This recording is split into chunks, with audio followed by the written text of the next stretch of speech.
La loi de Dieu est plus sévère que la loi de Moïse, la loi des hommes. Ces gens qui pensent que Jésus est venu nous délivrer de la loi de Moïse.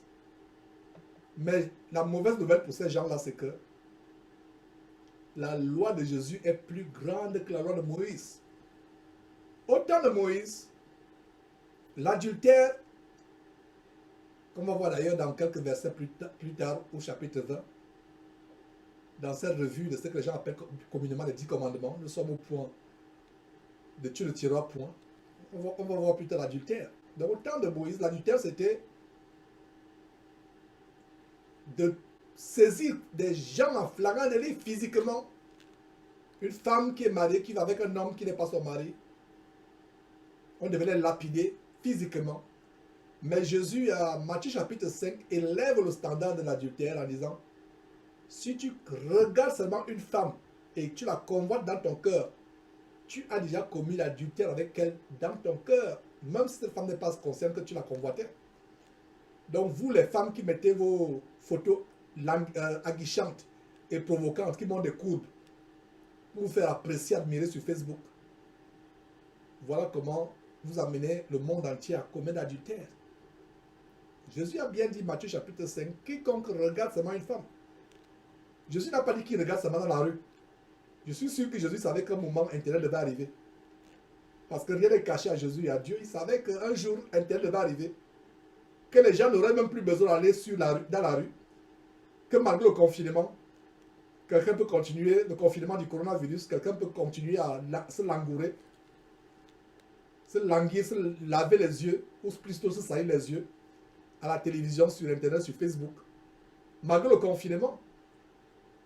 Parce que s'il n'y avait pas la télévision, Internet, le confinement aurait diminué le péché totalement à travers le monde. Mais le confinement ne signifie pas que Internet a été confiné. La télé n'a pas été confinée, la télécommande est au bout des doigts. On peut zapper. On peut continuer à regarder les comptes des femmes sur Facebook ou des hommes, vice-versa. Et quand vous regardez seulement une femme sur Facebook et vous la convoitez dans votre cœur, sur Instagram, Snapchat, je ne sais pas, tous ces réseaux sociaux, vous péchez dans votre cœur. Et vous les sœurs, entre guillemets, les chrétiennes, qui mettent des photos langoureuses sur Facebook, je ne sais pas pourquoi vous devez d'abord mettre votre photo sur Facebook. Mettez l'image d'une Bible ou je ne sais pas, une fleur. Soyez anonyme. Et si Facebook n'est pas un moyen pour vous de recevoir l'évangile ou de partager la parole de Dieu aux gens, fermez ce compte. Pourquoi vous avez un compte Facebook? Pour aller voir les saletés, les saloperies, la pornographie, les blagues à longueur de journée, vous souillant l'intelligence. Fermez ces choses. Donc regardez comment le standard de sainteté est plus drastique, est plus rigoureux, plus sévère avec Jésus-Christ. Et donc, ainsi que l'adultère a été élevé au-delà du simple fait physique, de la relation sexuelle physique avec Jésus-Christ, c'est le cas avec le meurtre. Donc, retournons à 1 Jean chapitre 3. Cette révélation grande qui nous condamne aujourd'hui. Quand j'ai commencé à étudier Exode chapitre 20, verset 13, beaucoup de gens disaient, moi je ne suis pas meurtrier, ça ne me concerne pas. J'ai développé que beaucoup sont meurtriers à travers l'avortement. Et plus grave encore, c'est plus dangereux parce que le meurtre de 1 Jean chapitre 3, verset 15, lisons ce verset, mes frères et sœurs, ça se passe dans le cœur. Un frère, là, dans l'assemblée, dans l'église, la même église que toi, tu jalouses le frère, tu détestes la jalousie, l'envie, la concurrence, tout ça, c'est les manifestations de la haine. Et la Bible dit quoi? Quiconque hait son frère est un meurtrier. Donc, parmi nous qui suivons cette étude actuellement, si nous sommes 100, par exemple, je crois qu'il y a 98% de meurtriers parmi nous. Donc, à partir d'aujourd'hui, enlevons le meurtre de notre cœur. Repentons-nous s'il y a encore la haine contre un frère, même contre un ennemi. La Bible dit, ne détestons pas nos ennemis. Même ces faux pasteurs que nous dénonçons, je n'ai pas la haine contre Karambiri, contre Tatou, contre Ivan Kassano, contre Raoul Wafo, dont la vidéo hier a montré le scandale d'un ancien pasteur qui démontre comment il a failli être sodomisé du fait de Wafo. Comment il a échappé, on a publié cette vidéo qui est virale, qui va avec 100 000 vues en moins de 24 heures. S'il y avait 100 000 vues en moins de 24 heures pour les enseignements bibliques, oh là là, ce serait merveilleux comme cela. Mais les gens aujourd'hui délaissent la parole de Dieu, on la démangeaison, on entend des choses agréables. Et d'ailleurs, si les chrétiens s'accrochaient à leur Bible, lisaient la Bible, Jésus-Christ ne viendrait pas pour faire des dénonciations, on viendrait tout simplement pour exposer la parole de Dieu. Donc, nous ne détestons pas ces gens. Nous avons la haine contre le péché. Nous avons la haine pour le péché. Nous avons la haine pour les démons qui sont derrière les carambines, les tatous, les wafos et autres. Mais eux, physiquement, si Alain Patrick Tsenge ou Isma Kassanou fermait son abomination, se repentait, nous serions dans la joie. Il y a des gens qui disent Béni s'est repenti. Samuel Peter Mich de porte ouverte pour l'enfer des milieux s'est repenti. Non. La véritable repentance, c'est Proverbe chapitre 28, verset 13. Il ne s'agit pas seulement de venir pleurnicher devant la caméra, devant les réseaux sociaux, mais il s'agit de faire quoi? Un, tu confesses à Dieu et peut-être aux hommes ce que tu as fait. Et deux, tu abandonnes ce que tu as fait. Béni continue à escroquer les gens à travers le monde et on dit qu'il s'est repenti. Ça, c'est la repentance pour aller. Porte de Milous demande pardon aux Français qui ont été contaminés par le coronavirus à cause de son abomination. L'a-t-il fermé? Non. Il ne l'a pas fermé. La preuve que ces faux pasteurs sont repentis, c'est qu'ils ferment ces maisons d'habitation, ces habitations de démons, ces maisons d'habitation par les démons, qui ferment ces choses. Et on saura qu'ils sont repentis, qu'ils deviennent humbles. La repentance, ce n'est pas les paroles en l'air.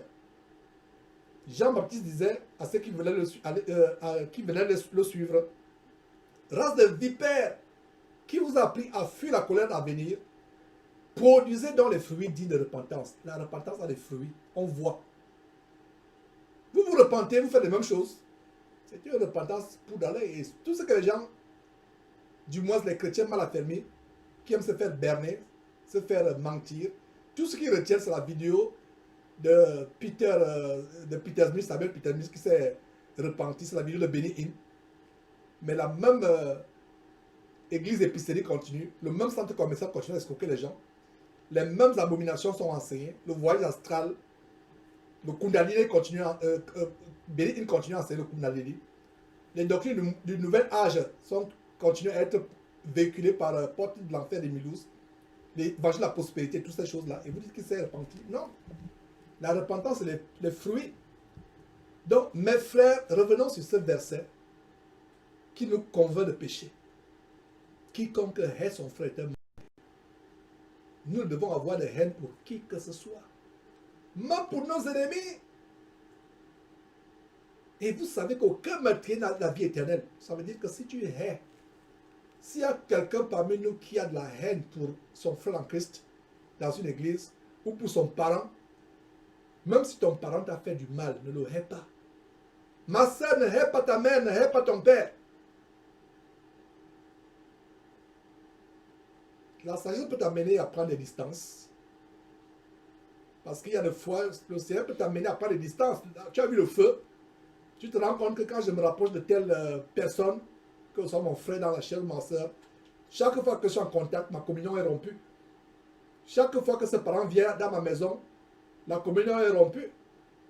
Maintenant, pour préserver ta communion avec Dieu, parce que la communion avec Dieu est plus importante que la communion avec qui que ce soit sur terre. Mais si tu peux avoir la paix en rendant visite à ce parent, si tu peux avoir la paix, il y a des gens, des chrétiens, ils préfèrent couper les ponts avec telle soeur, tel frère, parce que chaque fois que vous êtes au téléphone par WhatsApp, c'est des engueulades. Alors pourquoi être encore au téléphone par WhatsApp? Donc, comme la Bible dit, il ne faut pas se quereller. Il ne faut pas que le serviteur de Jésus ait des querelles. Alors, pour qu'il y ait querelle, il faut combien de personnes? Au moins 2 personnes, n'est-ce pas? Donc, dès qu'une personne se retire, il n'y a plus de querelle, n'est-ce pas? Voilà la manière la plus facile qu'il n'y a plus de querelle. Donc, si vous vous querellez avec vous passez le temps à recevoir les querelles, les provocations de votre père, de votre mère, de votre enfant, de votre soeur. La sagesse pour vouloir que, tout simplement, du moins momentanément, tu coupes les ponts. Mais tu ne détestes pas la personne dans ton cœur.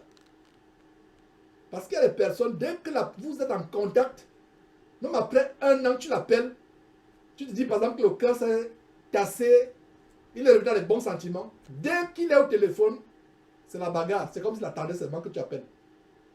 Et toi, en chrétien, tu ne veux pas souiller ton intelligence. Tu ne veux pas pécher, n'est-ce pas? Donc voilà quelques conseils pratiques de sagesse. Aimons nos ennemis, même ceux qui ne sont pas dits de notre amour. Même ceux qui nous ont fait du mal, aimons-les. Aimons-les, ne détestons pas, ne haïssons pas. Il faut que la haine parte de notre cœur. Et je vais vous donner quelque chose qui va vous aider. Pour que la haine parte de votre cœur véritablement, dites-vous ceci. Si ce parent, cette mère, ce père, ce frère, cette soeur connaissait Dieu, il ne se serait pas comporté avec moi comme cela. Voyez les démons, voyez Satan derrière la personne. Ayez plutôt la compassion, même si par la sagesse vous avez coupé les ponts, pour ne pas affliger votre intelligence.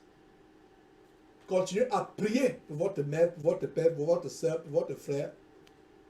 Vous avez peut-être marqué une distance par mesure de précaution pour que votre communion avec Dieu ne soit pas rompue. Mais dans l'intimité où personne ne vous voit, vous seul la seule, vous et Dieu seul la seule, priez pour ce parent, priez pour cet ennemi. Dites-vous que si cet ennemi connaissait Christ véritablement, il ne vous ferait pas du mal. Voilà ce qui m'aide, moi, Georges, à repousser la haine. Je me dis non, ces gens qui agissent, ces faux pasteurs, ou cette parente, cette soeur, ce frère, cette belle-sœur, cette belle-mère, si elle se comporte mal contre moi, c'est parce qu'elle ne connaît pas Christ, elle ne connaît pas Dieu. Donc je prie que Dieu puisse se manifester à eux pour qu'ils comprennent. Mais la haine fait de nous des meurtriers. Donc, voyons le test. Le test est ceci. Pour savoir si tu ne hais plus une personne, particulièrement un ennemi ou une ennemie, pour savoir, le test est le suivant. Tu apprends que la personne a le coronavirus et est sur le point de mourir, tu compatis. Tu apprends qu'un malheur a frappé la famille de la personne elle-même, tu compatis. Tu as de la pitié. Tu pries même pour la personne, pour que la personne puisse se rétablir. C'est la preuve que tu n'as plus de haine. Ou alors tu apprends que la personne a gagné la loterie. Les chrétiens ne jouent pas la loterie, mais c'est un exemple, puisque la personne qui a gagné la loterie n'est pas chrétienne, n'est-ce pas? Tu apprends que la personne a gagné la loterie et a acheté tout un village, toute une ville, où la personne est devenue ministre des Finances, a été nommée ministre des Finances par le président. Il y a une haine dans ton cœur. C'est la preuve que tu haïs toujours la personne. Mes frères. Donc voilà des stratégies pour savoir si on haït toujours quelqu'un ou bien si on a pardonné. Donc mes frères, terminons. Il y a tellement de choses à voir. Tu ne commettras point l'adultère. Développer l'adultère. L'adultère n'est pas pour nous chrétiens seulement le fait d'aller physiquement. Aller sur Internet et penser seulement que, cette femme-là avec ses courbes, oh là là, quand tu as dit, oh là là, c'est fini, tu as déjà commis l'adultère. Avec elle, tu combattes. J'ai toujours enseigné les jeunes gens sur le deuxième regard. Tu tombes sur une image aguichante, tentant sur Internet ou dans la rue. Dès que ton regard tombe sur cette image, détourne les yeux. Mais ne détourne pas les yeux pour revenir encore regarder. Ferme-toi le visage. Mais ne ferme pas le visage en gardant, n'est-ce pas, un œil ouvert. Pas du tout. Ferme bien. Ne regarde pas. Détourne ton œil. Détourne ton regard de cela. Ne regarde pas. Mes frères, détourne ton regard. On ne pêche pas forcément avec le premier regard. Tu tombes sur une image d'une femme nue ou d'un homme nu. Ah, ça c'est quoi ça? Tu détournes le regard. Mais quand tu détournes le regard, tu reviens encore regarder. C'est là où tu vas être amorcé. C'est là où tu vas pécher. Donc, que ce soit dans la rue. Et, chère sœur, s'il vous plaît, rendez la tâche difficile au frère en Christ. Qu'est-ce qu'elle dit difficile? Non, rendez la tâche facile, pas difficile. Parce que vous rendez la tâche difficile. C'est tellement évident que le lapsus ne peut qu'arriver. Ne rendez pas la tâche difficile aux frères. Surtout les sœurs africaines qui ont des derrières imposants. Tu portes une robe qui te moule au derrière, c'est comme un sac de patates ou de macabo ou de taro. Et tu es fier. Avec le derrière est tellement moulu qu'on peut me poser une chaise derrière ou une calebasse derrière. Non! Si tes formes sont imposantes, porte des jupes amples. Si ta taille c'est, je ne sais pas les tailles françaises, si ta taille c'est peut-être, ta taille c'est 30. Va m'asseoir 70 pour couvrir ce derrière. Mais avec un gros derrière, la taille c'est 30, on prend une taille 20. C'est terrible. C'est terrible, mes frères. Faisons tellement attention. Les frères comme ça se retrouvent tentés. Et se les fait mal à fermer. Moi, quand je vois une soeur avec un derrière comme ça de macabo, j'ai seulement envie d'enlever ma ceinture de la poursuivre. Ça ne me tente pas. Je vois la saleté. Et d'autres qui forment des implants aujourd'hui, même les Africaines. Il y a un documentaire sur les marchés d'Abidjan et autres en Afrique, un peu partout. Il y a des produits, il y a des masseurs professionnels pour avoir les fesses autres que celles que Dieu t'a données. Et comme quelqu'un avait fait un commentaire, même avec ça, quand ça s'augmente comme ça de manière exubérante, même la toilette intime, c'est comment ça se passe. Comment ça se passe? Et vous, chrétiens, vous les jeunes frères, commencez à voir au-delà de la beauté. Ça paraît beau, attirant. Non, c'est pas beau. En réalité, c'est horrible. Dieu sait comment il t'a créé. Dieu sait. Si tu as les fesses plates, rondes, il sait pourquoi. Mais toi, maintenant, tu veux les développer. En développant, ce n'est plus naturel. C'est pour ça qu'on développe les mauvaises odeurs. Même Givenchy 1, Givenchy 4, Chanel, Coco, Chanel, etc. Ça ne va pas enlever les mauvaises odeurs. C'est la saleté. Il y a un frère à Houston, je tais son nom. Il était, je crois que je vous ai raconté déjà plusieurs fois déjà, mais vous connaissez ma tactique. Et c'est l'apôtre Paul qui a cette tactique, cette stratégie. Répéter. Les mêmes choses, les mêmes histoires.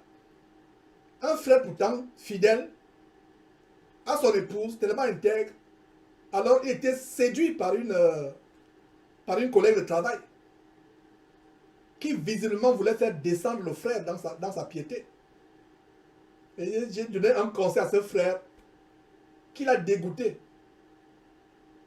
Il dit, quand tu vois ça, ne vois pas ce paquet bien moulé qui se dandine devant toi. En anglais, on dit fluids. Vois les saletés, vois les fluids qui peuvent, les liquides ou je ne sais pas quoi, les saletés qui peuvent dégager. Vois ça. Je n'avais pas besoin de conseiller. Le frère dit, oh frère, tu viens de me délivrer. Une délivrance de quelques secondes, alors qu'il a fait des semaines étant tourmenté. Il dit non, vois la saleté, vois les liquides qui coulent, vois les mauvaises choses. Surtout les femmes qui vont d'homme en homme. Ne dites pas que Georges, tu es en train d'assassiner les sœurs ou la femme. Non, je parle de la réalité. Parce qu'une femme qui s'habille comme une prostituée ou une femme qui va d'homme en homme, qu'est-ce qu'elle développe? Elle développe des maladies sexuellement transmissibles. Telle femme souffre de pertes jaunes, des pertes rouges, des pertes blanches, des pertes oranges, des pertes verdâtres, toutes sortes de pertes. Donc quand vous voyez une femme ayant la mise de prostituée, qui va d'homme en homme, ne voyez pas ce derrière moulant, voyez des pertes rouges, vertes, jaunes, etc. Ça peut vous aider. Qu'est-ce que ne ferait pas jeunes gens pour te décourager? Voilà. Donc désormais, quand tu vois une femme en route, va au-delà du paquet. Va au-delà. Va au-delà. Comme ces jeunes Africains, en France, il y a un endroit, certainement à Paris, pour les gens qui sont dans la zone de Paris peuvent confirmer ou pas. Je ne sais pas sur le bois de Boulogne, en Paris, où il y a des prostituées, hommes et femmes. Voilà un jeune Africain qui arrive, il veut se taper une prostituée, il arrive au bar de Boulogne, il tombe sur la première qui est tellement enguichante, avec un gros derrière, des gros seins.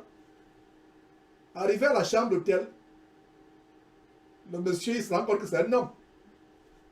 Que ce n'est pas tout ça, c'était les plastiques, c'était tout. L'homme dit, tu es arrivé ici, il sort le pistolet, il dit, tu ne peux plus retourner en arrière. L'homme n'avait jamais commis l'homosexualité. Au plus de sa vie, voilà comment il va commettre l'irréparable. Il dit, tu m'as pris. J'ai mon pistolet là, on conclut. Si on ne conclut pas, tu ne peux pas. Pourtant, c'est un homme qui a mis des baluchons du plastique à la poitrine pour paraître et qui s'est maquillé à la chambre d'hôtel, bien barricadé avec son pistolet silencieux. Voilà. Voilà. Faisons tellement attention. Faisons attention. Mes frères. Beaucoup de jeunes gens tombent dans ces choses. Et nous devons être dégoûtés par le péché. Le péché ne doit pas nous attirer. Et un vrai chrétien va au-delà du péché. Au-delà de cette jeune fille qui se dandine avec des formes attirantes, voit le sida, voit la syphilis. La femme que Dieu te donne ne aura pas le sida.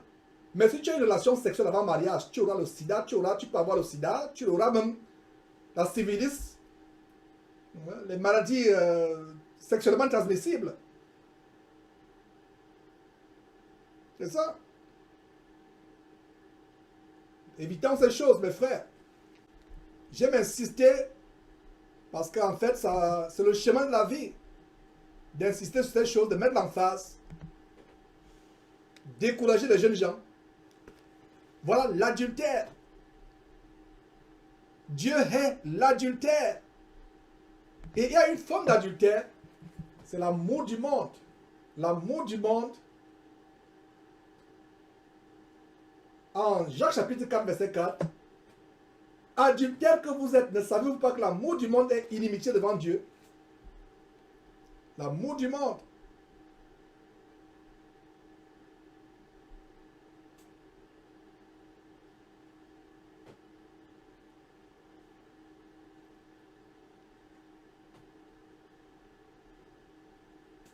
Il y a tellement de choses à voir dans ce chapitre. Je pense qu'on va se limiter au chapitre 20 aujourd'hui. On va bien continuer au chapitre... on va continuer au chapitre 21. On va bien continuer, tout simplement continuer, le voir la semaine prochaine. Plaise à Dieu. Donc, terminons tout simplement. Puisque pour les contraintes de temps, ici à Houston, nous ne pouvons pas aller au-delà de...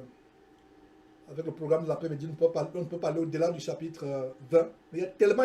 Même le chapitre 20, il y a tellement de choses. On continue avec ce que les gens appellent les 10 commandements. Donc l'adultère, verset 14, même avec les yeux, dans la rue, tu regardes une femme, tu la convoites, c'est l'adultère. Ça dépasse la définition, ça va bien au-delà de la définition de Moïse, de l'adultère ou la définition de l'adultère par la loi de ton pays. Avec Jésus, c'est plus grave. Rien que la convoitise.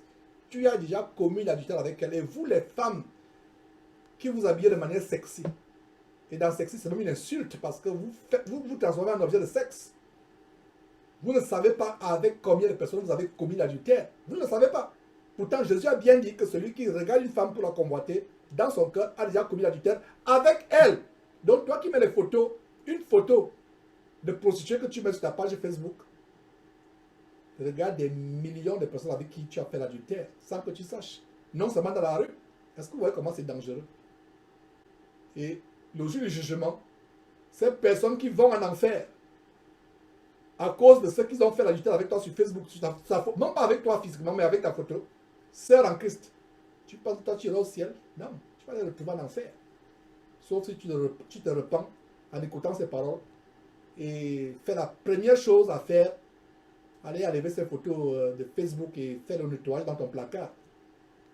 Et au lieu d'avoir une tenue de taille 20 alors que tu as taille 30, est plutôt une tenue de taille 70. Ajoute même 30 tailles au-dessus pour bien couvrir ton corps. Si les gens t'appellent grand-mère, ce n'est pas leur problème. Je préfère que les gens m'insultent, mais qu'ils soient agréables aux yeux de Dieu. Verset 15. Tu ne déroberas point. Voilà, le vol. Comme il disait tout à l'heure, un jeune qui vole son père, qui vole sa mère, il dit que ce n'est pas un péché. Et Aussi, il y a beaucoup de chrétiens qui disent, moi, je n'ai jamais pris ce qui ne m'appartient pas, je n'ai jamais volé un voisin, je n'ai jamais volé. Mais beaucoup parmi nous peuvent voler sans nous en rendre compte. Même quelques minutes que tu déclares à ton employeur que tu n'as pas travaillé, alors que tu n'as pas travaillé, tu mets 40 heures à la semaine, alors que tu as travaillé 39 heures et 45 minutes, les 15 minutes qui sont au-dessus, c'est le vol. Donc, soyons fidèles dans les petites choses, même la manière par laquelle on remplit notre temps. Et même avec le confinement, nous travaillons depuis la maison. Les gens ne voient pas ce que tu fais depuis la maison. Donc, tu peux tricher sur ton travail même sans t'en rendre compte. C'est-à-dire, quand tu as une tâche à faire, assure-toi que cette tâche est bien faite. Assure-toi que tu ne voles pas la compagnie. Parce que si tu es payé pour ce que tu n'as pas fait, tu es supposé être là 40 heures par semaine, mais tu as été là 38 heures et tu déclares 40 heures, c'est le vol. Mais tu vas te mettre à juger quelqu'un que tu as vu à la télévision qui est parti braquer une banque. Aux yeux de Dieu, vous n'êtes pas différents. Ceux qui trichent sur les taxes, par exemple, c'est le vol. Tu voles l'argent qui ne t'est pas, qui ne t'est pas alloué, c'est le vol. Tu as un boulot que tu as reçu par mensonge, c'est le vol. Vous voyez à quel point le standard de sanctification est élevé pour les chrétiens, mes frères et sœurs, ce n'est pas la blague.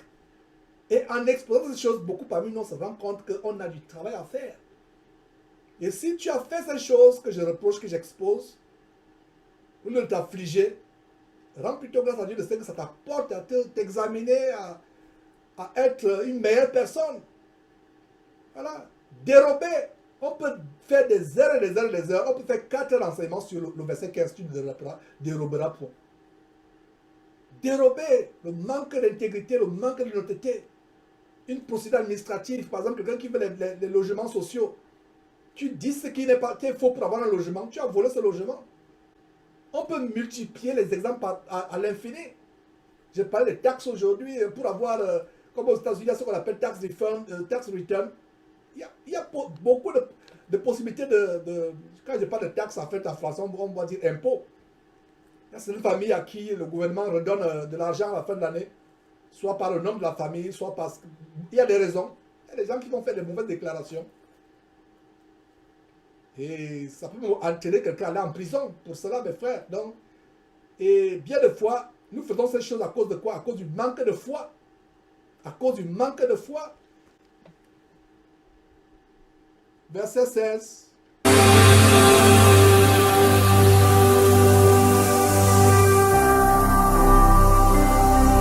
Jésus-Christ TV, vous connaîtrez la vérité et la vérité vous affranchira.